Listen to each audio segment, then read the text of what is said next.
Sportsman भी साथ ये कह रहे हैं कि नहीं होनी चाहिए, तो फिर इसका मतलब कोई ना कोई तो वजह है। तो स्पोर्ट्स को बेहतर रखने के लिए उसमें आपके जो कंट्री के स्पोर्ट्स के लोग होते हैं उनको सामने आना चाहिए और बात करना चाहिए।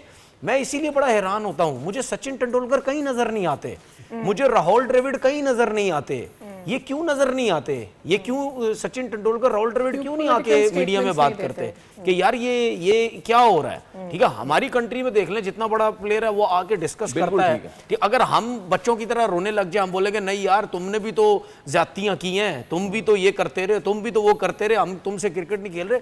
लेकिन उसके बावजूद भी हम लोगों ने स्पोर्ट्स इसको पॉलिटिक्स को साइड पे रखा है। हमने बोला नहीं यार जो है क्रिकेट जो है वो होनी चाहिए, ठीक है ना। तो सचिन द्रविड़ जी आपने बात की, वो इसलिए नहीं आते, वो खौफ में नहीं आते, वो बोलना चाहते हैं। लेकिन सौरभ, जिस किस्म का एक प्रोफाइल भी तो है, जिस किस्म का खौफ वहां पर इंडिया में है, वो जो कुछ इसका मतलब ये है कि वो वैसे चाहते हैं क्रिकेट हो लेकिन बोल नहीं सकते, डरते हैं।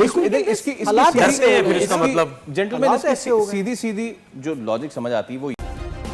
सब्सक्राइब करें और बेल दबाएं ताकि कोई खबर रह न जाए।